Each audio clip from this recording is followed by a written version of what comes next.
Gemini, tignan natin kung ano yung mensahe para sa'yo. Keep in mind na ito ay general reading lamang kaya hindi po lahat makaka-resonate. Be open-minded. Pakilawakan po ang isipan. At kung di pa kayo nakasubscribe dito sa ating channel, please subscribe and hit the bell button para lagi po kayong updated every time na meron tayong uploads. Kung nais mo namang mag-avail ng ating private readings, ng ating rituals, ng ating Dior's products, makikita mo yung link sa description box, Tarot Intentions by Aliana Reyes. Diyan lang po kayo mag-direct message. No? Click nyo lang yung link, nada-direct na kayo sa Facebook.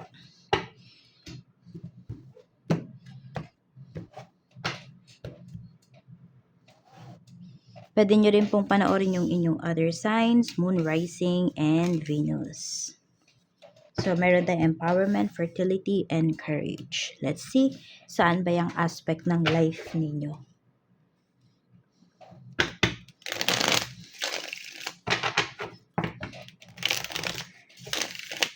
Gemini, Sun, Moon, Rising, and Venus. We have 7 of Pentacles. So, meron kang mga nai-inspire dito. Parang to take new direction. Yun yung nakikita ko, Gemini. So, di ba, may mga tao kasi na tinitignan ka nila or tinitignan nila yung kilos mo, yung mga actions na tinitake mo. So, ang nafe-feel ko kasi dito, more on, ayaw ma-stuck, okay? So, pwede na ikaw yung tipo ng tao na pag nakikita or hindi mo na nakikita yung sarili mo na nag-grow dito sa isang bagay na na-try mo na lahat ng dapat mong itry, lahat ng strategies mo nagawa mo na pero wala pa ring pagbabago. So, hindi ka natatakot na umalis. Hindi ka natatakot mag-let go, magsimula ulit. So, dito ko nakikita na nai-inspire mo yung mga tao sa paligid mo. Humahanga talaga sila sa'yo. Maraming humahanga sa'yo rito ngayon. Kasi meron po dito nag-start kayo from scratch. Yung wala talagang, wala kayong nilapitan, ganyan. Di kayo nang abala ng ibang tao, pero nakikita nila ngayon na ang ganda ng life mo, 'di ba? Ang ganda ng aura mo. Ang ganda ng mga nangyayari sa life mo. Tapos meron din ako nakikita na nai-inspire mo na mag-ipon or mag-invest. Okay, mag-ipon, mag-invest, ganyan. We have Knight of Wands.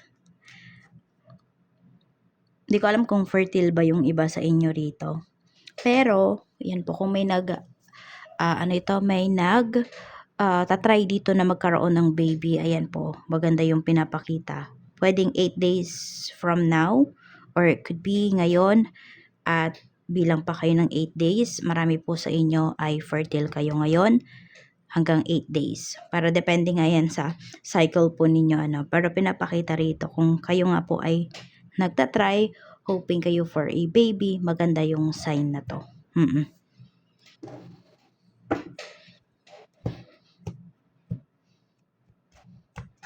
Madaming movements na pinapakita dito pagdating sa life mo. May inspiration din talaga. I don't know, pwedeng nai-inspire ka rin towards other people, di ba? We have courage. Meron tayo ditong the Emperor. Merong kakausapin or merong gustong makipag-usap sa'yo rito. Energies naman can be reversed, no? May gustong makipag-usap sa'yo rito. Pero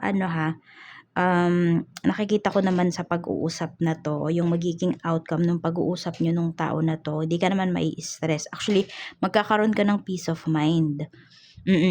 So, kung meron kang mga gustong malaman towards dun sa tao na yon, sabihin mo na or itanong mo na sa kanya. Ito naman yung emotions mo. We have Knight of Pentacles. So, pwedeng mixed emotions yung nararamdaman mo ngayon. Hindi mo alam kung magiging masaya ka ba or ano ba yung mararamdaman mo. Pwedeng nakaka-overwhelm siya for you. Meron din akong nakikita rito na may mga iniiwasan ka. So, more on, may mga iniiwasan ka dito na maramdaman. So, we have 6 of Pentacles. Pagdating naman to sa kaisipan mo. So, ayun din pala yung iba sa inyo, may nami-miss din po kayo dito. Pwedeng meron kang iniisip na kausapin. So, ito yun. Okay, pwedeng yung gusto mong kausapin na yun, gusto ka din niyang kausapin. Meron bang kailangang linawin between sa inyong dalawa? Kaya din pwedeng hindi mabagabag. Ay, hindi mabagabag. Hindi kayo mapakali, ganyan. Parehas kayo ng tao na to. Parehas kayo ng energy. So, we have 7 of Wands. Ito naman yung iyong spiritual health. Okay naman po yung iyong spiritual health. Nakikita ko din sa'yo rito, Gemini, na hindi ka madaling ma-persuade. Oo. You use your critical thinking talaga.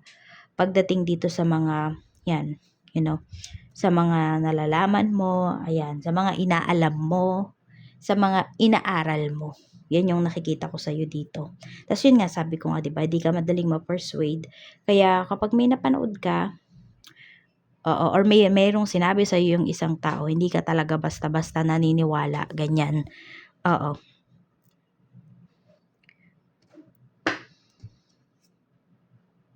Meron kang paninindigan dito. Pwedeng sabihin natin dyan sa group na mayroon ka ngayon, sa mga tao sa paligid mo, ikaw lang yung naniniwala sa ganito. Pero you don't care, no? Oo, kasi nirerespeto mo naman yung paniniwala nila. So, gusto mo din, syempre, respetuhin nila yung paniniwala mo. At ito naman yung isa sa mga blessings na marireceive mo ngayon. Yan. So, meron tayo ditong celebration. May mga pagkikita din, mga reunions, no? Meron ding wedding na pinapakita rito. Tapos, meron tayong 10 of Swords. Kung kayo po ay may inaayos na mga papeles, visa, basta kung ano man yung mga legal matters na yan, ayan po, marireceive nyo na yan. Meron tayong the Hierophant, pero may pinapakita talagang ano dito, kasal. Yes. Yan. So, congratulations kung meron man pong ikakasal dito or nagpaplano na kayo. Blessing, bakit nga siya blessing? Kasi, 'di ba, blessings, pwedeng blessing talaga kayo sa isa't isa nitong person mo. Yan yung pinapakita. Mas gaganda yung pamumuhay nyo once na nakasal na kayo ng tao na to. Yes, merong tao talaga dito na magiging blessing sa life mo. At ikaw din, syempre, magiging blessing ka rin sa kanya. Tignan natin. So, pahalagahan mo yung mga, dito, yung mga relationships mo. Kasi blessing yun sa'yo. Gemini, yung mga relationships na meron ka ngayon. Tingnan natin, pagdating naman sa energy ng makakasalumuha mo. Yung pinakamalakas, we have Queen of Swords. So, yung energy ng mga makakasalumuha mo, yung pinakamalakas is very direct magsalita. Okay? They also use their critical thinking. So, mga mo to, mga ka-same vibes mo ito, ka-same frequency mo, yung mga makakasalumuha mo ngayon. So, nandun yung hindi ka mahihirapan makisama sa kanila ngayon. Alam mo yun, hindi sila magbibigay ng stress sa'yo. Kapag may pinapaliwanag ka, gets ka agad nila yon. Same yung humor ninyo ng mga tao na to. Sa not business. Sa work naman, tingnan natin. Sa work, we have King of Cups. Meron tayong Queen of Cups. O even din sa work. Same yung frequency mo sa mga co-workers mo. We have Two of Pentacles. Sobrang busy nyo yata ngayon pagdating dito sa trabaho. King of Wands. Yan. Meron lang dito na katrabaho mo na parang lagi siyang pumapapil sa mga trabaho or tinetake niya yung credits. May ganyan. May, yun lang yung nakikita kong issue dito pagdating sa work mo ngayon. Pero syempre, di ba, kung ikaw naman yung nagpakahirap dito, wag kang pumayag na may mag-take ng credits na yon na maitsupwera ka dito. Kasi ano din yan sa pangalan mo, ha. Yung ginagawa mong work na to, magiging maganda yan para sa pangalan mo. So, busy lang kayo dito ngayong araw. Or siguro di ko alam kung may binalikan kayo na trabaho or ipagpapatuloy lang po ito. Basta yan, busy naman kayo, okay na yan, no? Na busy kayo sa work. Ibig sabihin, mas magiging productive kayo ngayong araw. Sa negosyo naman, we have King of Pentacles. So, marami po talaga sa inyo is sa negosyo kayo talaga uunlad. Ayan. At saka happy kayo dito. Diba? May success talaga pagdating sa negosyo. We have the Tower. May mga pagbabago lang akong nakikita rito. So, ito yon yung pwedeng may mga may inspire sa'yo talaga na mga kapwa mo business owners. Kasi hindi ka natatakot mag-let go dito, hindi ka natatakot na mag-introduce ng new products, yung tipong ganon. So, success yung paparating sa'yo dito. At yes, sobrang mababago yung life mo sa success na paparating na to. Tingnan natin yung sales. We have Wheel of Fortune. Di ba napakaganda rin ang sales mo? Tuloy-tuloy talaga siya. Meron akong nakikita na invitation dito pagdating sa negosyo mo. Makakatulong talaga sa'yo yon. Kung sino man yung mga mamimit mo na tao doon, makakatulong sa'yo. Di ba nga ito, yung we have Queen of Swords. Yung sabi ko, same vibes mo yung mga tao na yon. Same humor mo. Clients mo, ayan, magaganda rin yung energy ng clients mo. Very direct, wala masyadong usap-usap. Very professionals yung mga, or baka professional talaga yung mga clients mo.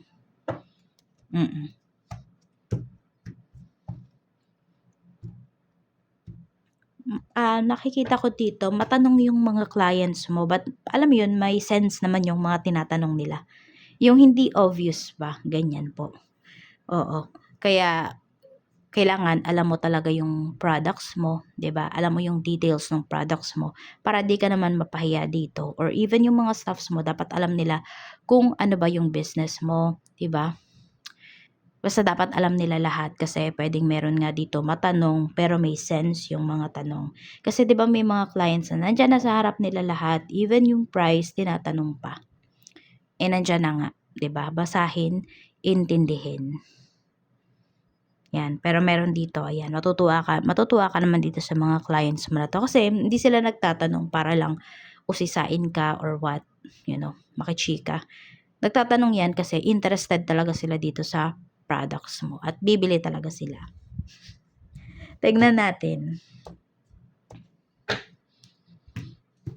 Tsaka ito yung mga clients na hindi naghahanap ng wala. Sa kaperahan mo naman, we have Queen of Pentacles. We have 7 of Cups. At meron tayo ditong 3 of Wands. So, lots of travels. Ayan, medyo marami-rami kayong travels. Yun ang pinapakita rito. Kahit anong travels to, pagdating ba to sa trabaho? Pagdating sa trabaho. Sabihin natin, kaya lots of travels yung nandito kasi nagko-commute kayo. Ibig sabihin, papasok kayo sa work. Kikita pa kayo. Okay? So, pwedeng ito yung mga pinagkakagastusan nyo po talaga. Meron dito, pwedeng for leisure. Yung pag-travel na pinapakita. Meron din dito na parang lagi kayong may binabalikan, could be may pina-follow up po kayo. So, yun, medyo yun yung magiging gastos po ninyo. Basta, meron kayong parang kinukulit dito. Binabalik-balikan. Importante ito. Ayan. Tignan natin, sulit naman ba yung gastos mo? Yes naman. Sulit naman po yung gastos mo rito sa binabalik-balikan mo na to. Kaya, huwag kayong mapagod hanggat di nyo nakukuha talaga. Could be 3 to 4 tries or 3 to 4 balik pa kayo dito. Pero okay lang kasi, ano naman siya, yung resulta naman, magiging happy naman po kayo. Sa love life mo naman, kamusta? Love life, we have 5 of Wands. Maraming tumututo dito sa love life nyo eh. Maraming naninira. Madaming issues na binabato. 10 of Wands, nai-stress na kayo. Ayan, nai-stress na kayo parehas ng person mo. So, kayo ba ay nakapisan sa mga, either sa side mo, sa side niya? May mga kasama kayo dito sa bahay.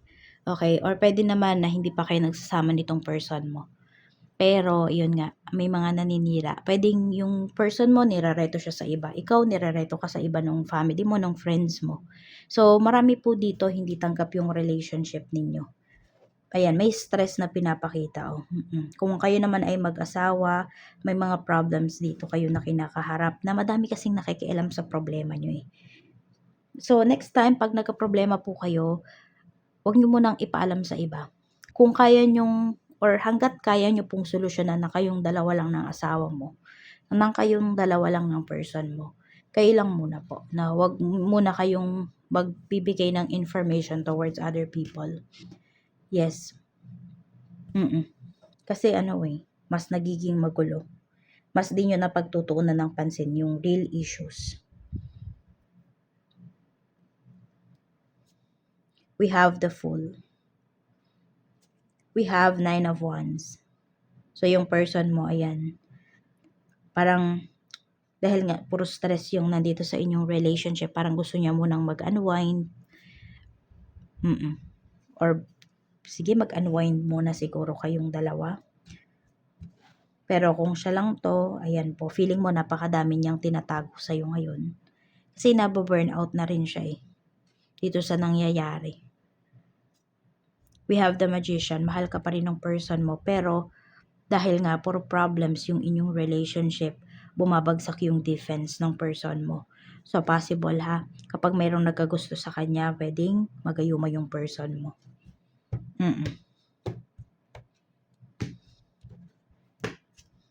Page of Wands. Okay. Mas mafe-feel mo pa sa mga susunod na mga araw, buwan, na yung person mo nagpapaka-selfish. Tignan natin ha kung mauuwi ba kayo sa hiwalayan. Nasa sa inyo pa rin 'to ha, kung ano yung mga magiging next actions niyo talaga sa relasyon niyo. Magkakaroon talaga ng third party. Possible magkaroon ng hiwalayan dito dahil sa third party. Okay, yung third party na pinapakita dito, okay, kasi yung iba sa inyo hinala niyo pa lang naman, eh. No, tsaka doon pa lang papunta yung person mo. 'Pag nagtuloy-tuloy 'to, na hindi niyo ma-solve yung problems niyo na kayong dalawa lang. Yung third party na sinasabi rin dito is yung mga external factors, family, friends, trabaho. So, ayusin niyo po ito hangga't kaya niyo pang ayusin. May time pa naman. Angel message para sa'yo. Angel message para sa'yo, Gemini.